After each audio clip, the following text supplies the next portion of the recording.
ठीक है, तो तुम्हें फोटो इलेक्ट्रिक इफेक्ट पढ़ाया था लास्ट क्लास में। ठीक है, उसको फर्दर कंटिन्यू करते हैं। देखो, अब जैसे फोटो इलेक्ट्रिक इफेक्ट में हम लोग एनर्जी कंजर्वेशन करते थे, तो उसकी बेसिस पे एनर्जी कंजर्वेशन पे और सवाल भी आ सकते हैं। जैसे एक दो सवाल तुम यहाँ देख लो। एनर्जी कंजर्वेशन तुम्हें ध्यान रखना है कैसे करना है। जैसे अगर मान लो तुमसे गिवन है photon of frequency 10 to power 30 hertz, 10 to power 30 hertz is use to break bonds in A2 molecule. Bond energy A2 की कितनी दे रखी है? 4 × 10⁻⁻4 joules. Find the kinetic energy of a atom. ठीक है, ए एटम। ठीक है, तो एक बार देखो ध्यान से, अगर मान लो तुमसे बोला जाए A2 मॉलिक्यूल है, एक बार जो सिनेरियो उसको ध्यान दो कैसे हो क्या रहा है। इस पे मैंने एक फोटोन डाला जिसकी फ्रीक्वेंसी कितनी है? 10 to power 30 hertz. 10 to power 30 hertz है, तो मतलब एनर्जी कितनी हो जाएगी? 6.6 × 10 to power -34 × 10 to power 30, मतलब 6.6 × 10 to power -4 जूल्स। अब ये जो फोटोन है ये क्या कर रहा है? इसको तोड़ रहा है। इस बॉन्ड को तोड़ेगा तो क्या बोलेगा? 2 ए एटम्स निकलेंगे। इस बॉन्ड को तोड़ा तो उसने क्या किया? A2 को तोड़ के 2 ए एटम्स निकाल दिए। तो पहले तो ये एनर्जी कहाँ यूज हो रही है? मैं एनर्जी कंजर्वेशन यहां लगा रहा हूं। एनर्जी कंजर्वेशन अगर मैं बोलूं तो ये एनर्जी फर्स्ट कहाँ यूज हो रही है? E of photon is first used in breaking the bonds. तो मैं क्या बोलूंगा? Bond energy. उसको हम लोग क्या बोलते हैं? Bond energy. और एक बार अगर ये दोनों बॉन्ड टूट गया तो फिर बाकी बची हुई एनर्जी कहाँ यूज होगी? In increasing the kinetic energy. लेकिन एक चीज ध्यान रखना, इसमें 2 एटम्स, जब ये बॉन्ड टूटेगा उसके बाद 2 एटम्स निकले, तो मैं क्या बोलूंगा? 2 × काइनेटिक एनर्जी ऑफ एटम। ये समझ में आया कि नहीं आया?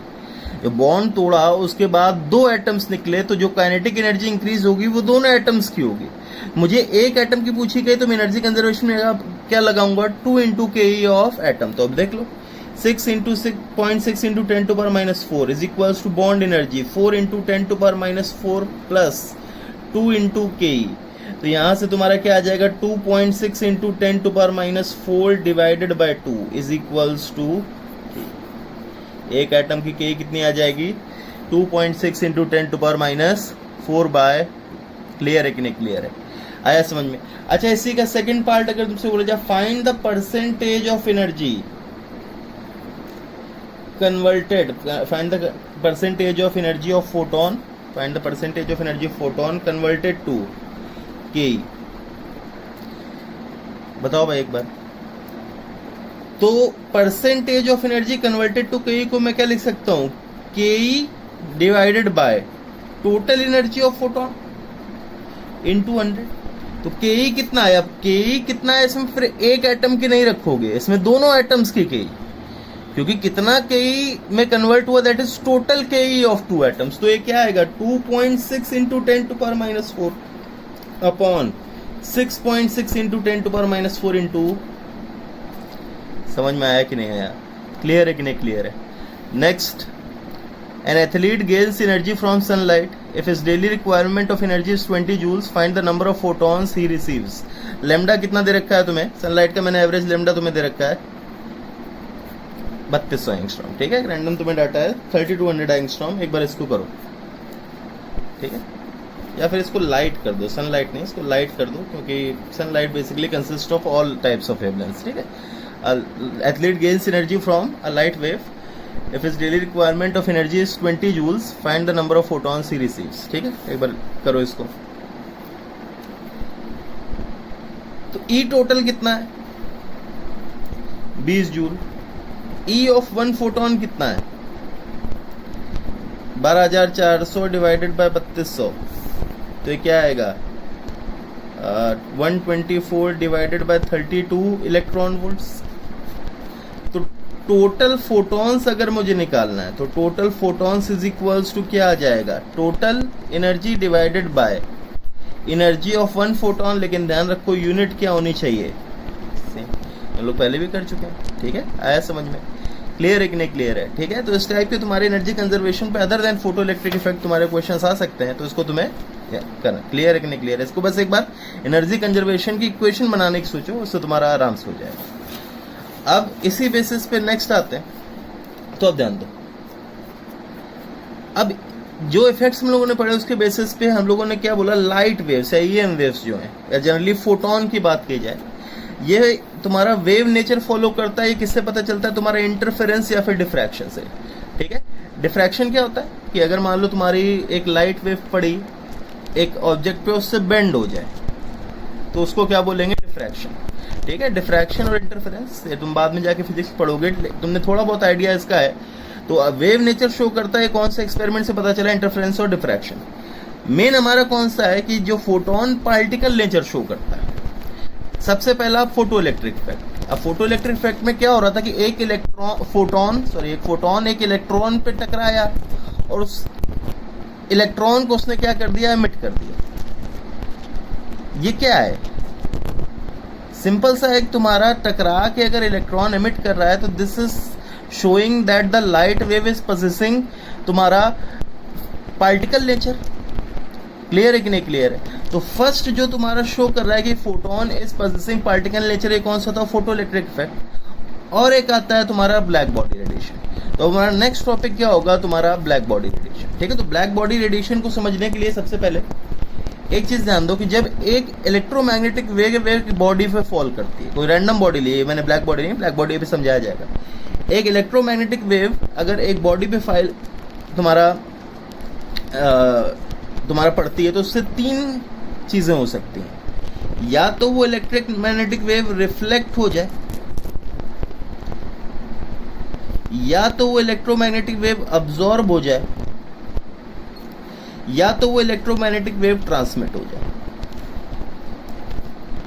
ठीक है, when electromagnetic falls on a body it undergoes three things, can undergo three things. First reflection, second absorption, third transmission. Clear है कि नहीं क्लियर है? जब एक इलेक्ट्रोमैग्नेटिक वेव तुम्हारा बॉडी पे पड़ेगी, तो इट कैन अंडरगो आइदर वो रिफ्लेक्ट हो गई, मतलब टकरा के वापस आ गई, अब्जॉर्ब हो गई, या ट्रांसमिट पार करके निकल गई। ठीक है, आया समझ में? अब इसके बाद हम लोग डिफाइन करते हैं ब्लैक बॉडी। तो ब्लैक बॉडी क्या होती है, a body which absorbs all radiations falling on is known as black body. आया समझ में? जितनी भी रेडिएशंस इस बॉडी पे पड़ रहे हैं, अगर ब्लैक बॉडी है तो जितनी भी रेडिएशंस इस पे पड़ रही हैं, ये सबको क्या कर लेगा, एब्जॉर्ब कर देगा। मतलब ना ही ये रिफ्लेक्ट करता है, ना ही ट्रांसमिट करता है। ठीक है, ब्लैक बॉडी क्या है, जो सारी रेडिएशंस उस पे जो पड़ रहे हैं उसको एब्जॉर्ब कर ले, it is termed as black body. अच्छा, एक चीज ध्यान दो, अगर एक बॉडी पे मैंने बताया कि तीन टाइप के प्रोसेस हो रहे हैं, रिफ्लेक्शन, एब्जॉर्प्शन एंड ट्रांसमिशन। तो अगर मैं बोलूं इस बॉडी का कलर जो आएगा वो किसकी वजह से आएगा, तो colour of a body is due to, बताओ, द वेव्स गेटिंग रिफ्लेक्टेड। जो वेव्स रिफ्लेक्ट हो रही होंगे, टकरा के वापस आ रही हो हमारी आंखों में, उसको हम लोग बोलेंगे उसकी वजह से उसका कलर डेवलप हो गया। तो अगर मान लो तुमसे एक ब्लैक बॉडी पे जितनी भी वेव्स पड़ रही हैं वो अब्जॉर्ब हो जा रही हैं, तो मतलब कोई भी वेव रिफ्लेक्ट नहीं हो रही है, और कोई भी वेव रिफ्लेक्ट नहीं हो रही है, तो उसका कलर क्या तुम्हारा आएगा, ब्लैक। समझ में आया? ठीक है, uh colour of body is due to the waves getting reflected. अब ब्लैक बॉडी पे पड़ने वाली हर एक वेव क्या हो जा रही है, अब्जॉर्ब। तो no waves are reflected, hence this colour is black. ठीक है, आया समझ में? अब नेक्स्ट देखें। नेक्स्ट हम लोग बोलेंगे effect of heating of a body. तो जब एक बॉडी को तुम हीट करते हो तो इट एमिट्स तुम्हारा फोटॉन्स या वेव्स ऑफ डिफरेंट वेवलेंथ्स। ठीक है, ये तुम्हारा जब तुम एक बॉडी को हीट करोगे तो डिफरेंट वेव्स की तुम्हारी वेवलेंथ्स की तुम्हारे फोटॉन्स या वेव्स एमिट करेगा। कलर ऑफ अ बॉडी, अब ध्यान दो, सबसे फर्स्ट पॉइंट क्या है, when a body is heated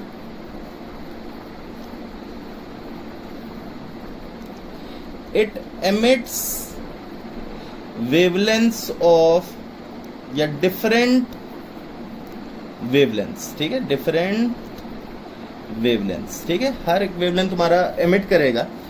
colour of a body किससे डिटरमाइंड होगा, is due to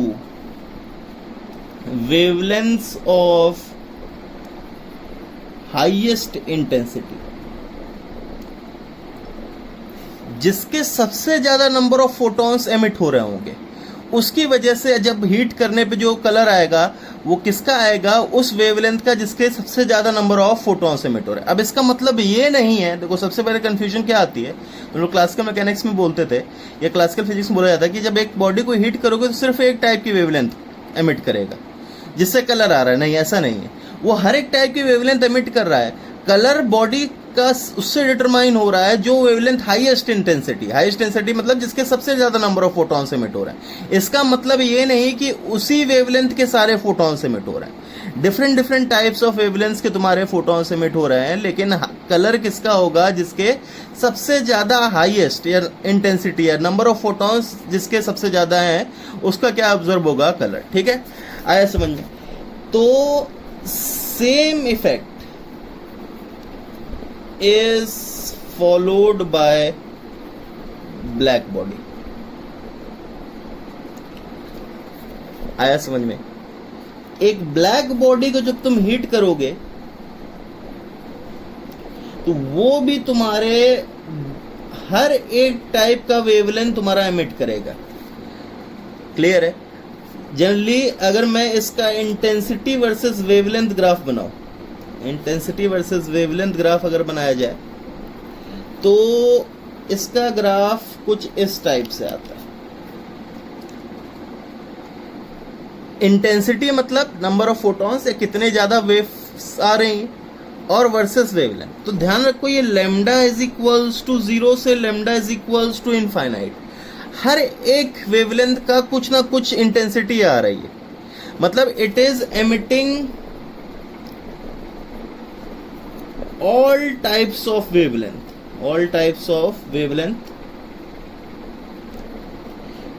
lambda is equals to 0 से lambda is equals to infinite। Colour किससे ऑब्जर्व होगा, उससे जिससे इंटेंसिटी क्या रही होगी, हाईएस्ट। तो इस वेवलेंथ की ये लैम्डा मान लो 1, लैम्डा 1 की इंटेंसिटी सबसे ज्यादा आ रही है। तो colour of the body at that temperature या colour of black body is observe due to the wavelength which has highest intensity.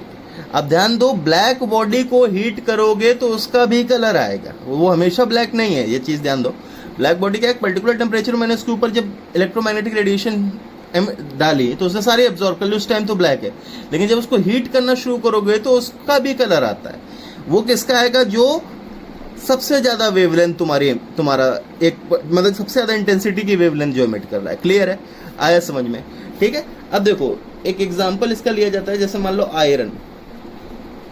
देखो black body is an ideal body, ठीक है। आइडियल बॉडी मतलब आइडियल जल्दी एग्जिस्ट नहीं करता है, reality में अगर देखा जाए तो आयरन रॉड को देखो रूम टेम्परेचर पे ये तुम्हारा हल्का ग्रेइश या ब्लैक टाइप होता है।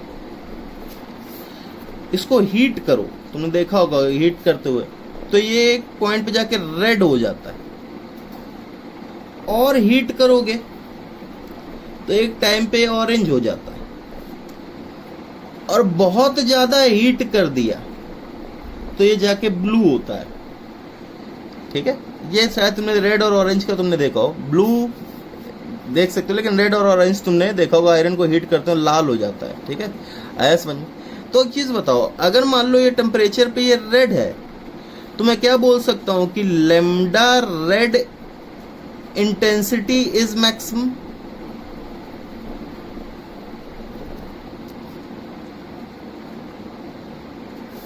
और हाई टेम्परेचर पे गया तो ऑरेंज है, तो यहां मैं बोलूंगा lambda orange intensity is maximum. और हाई टेम्परेचर किया तो ब्लू गया, तो lambda blue intensity is maximum. तो एक चीज ध्यान दो यहां से, अगर मैं बोलूं, जैसे मैं तुम्हारा रैंडम यहाँ टेम्परेचर लिख देता हूँ, ये तुम्हारा मान लो 800 डिग्री सेल्सियस, ये मैं 1000 डिग्री सेल्सियस, और ये मैं लिख दे रहा हूँ 1300 degree Celsius, randomly temperature sign करना। तो 800 डिग्री सेल्सियस पे तुम्हारा लेमडा रेड इंटेंसिटी मैक्सिमम अगर बोला जाए तो इंटेंसिटी मैक्सिमम किसकी थी, लेमडा रेड या रेड की। 1000 डिग्री सेल्सियस पे किसकी थी, ऑरेंज की। और 1200 डिग्री सेल्सियस पे किसकी थी, ब्लू की। तो एक चीज देखो, जैसे जैसे तुम्हारा टेम्परेचर बढ़ रहा है, इंटेंसिटी मैक्सिमम लेमडा, देखो रेड ऑरेंज और ब्लू में हम लोगों ने क्या अरेंज किया था, वेव ग्योर। लेफ्ट टू राइट जाने पे तुम्हारा लेमडा क्या करता है, इंक्रीज करता है। मतलब ये ऑर्डर आता है लेमडा का। तो जैसे जैसे टेम्परेचर बढ़ा रहा है इंटेंसिटी मैक्स लेमडा क्या हो जा रहा है, डिक्रीज हो जा रहा है। समझ में आया कि नहीं आया। तो अगर मैं इफेक्ट ऑफ टेम्परेचर यहाँ पे देखूं तो इंटेंसिटी देखो, इंटेंसिटी वर्सेस अगर मैं वेवलेंथ अगर मैं बनाऊं तो ये मान लो T1, ये मान लो T2 और ये मान लो T3। ये T2 पे, ये T3 पे। T3 is greater than T2 is greater than. तो जैसे जैसे तुम टेम्परेचर बढ़ा रहे हो, देखो इस पे तुम्हारा ये लेमडा मैक्स आ रहा था, मैक्सिमम इंटेंसिटी। ये लेमडा मैक्स आ रहा है, लेमडा 2 मैक्स, ये लेमडा 1 मैक्स और लेमडा 3 मैक्स। तो T3 greater than T2 greater than T1 है। तो इससे मैं क्या बोल सकता हूं कि लेमडा 1 मैक्स, एक्स एक्सिस पे प्लॉट है lambda, lambda 1 max is greater than lambda 2 max is greater than lambda 3 max. Clear है कि नहीं क्लियर है, समझ में आया। दूसरी चीज ध्यान दो, इंटेंसिटी ऑफ लेमडा मैक्स, ये I1, ये I2, ये I3। Intensity Y axis plot है। This is I1, this is I2, this is I3। कौन सी ज्यादा है, I3 greater than I2 greater than I1। तो अब फाइनल जो मैं तुम्हारे वर्ड्स में देखो, इसका रिजल्ट क्या आ रहा है कि जैसे जैसे तुम एक टेम्परेचर बढ़ाओगे, एक बॉडी को हीट करोगे, उसका टेम्परेचर बढ़ेगा, तो इन लेमडा मैक्स या जो कलर वो दिखाएगा दैट उसकी वेवलेंथ क्या होगी, डिक्रीज होगी। लेकिन इंटेंसिटी ऑफ लेमडा मैक्स क्या होगा, इंक्रीज करेगा। समझ में आया। When a body is heated,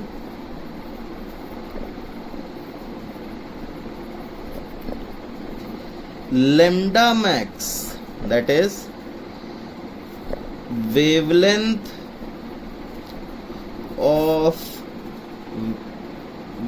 of EM wave of highest intensity decreases, और I max intensity of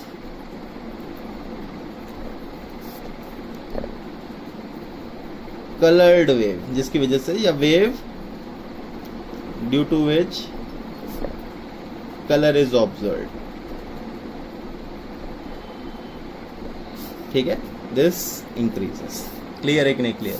जैसे जैसे तुम टेम्परेचर बढ़ाओगे, लेमडा मैक्स या जिसकी वजह से कलर आ रहा है वो क्या होगा, डिक्रीज करेगा। लेकिन intensity of highest coloured wave वो क्या होगी, इंक्रीज होगी। ठीक है, थैंक यू।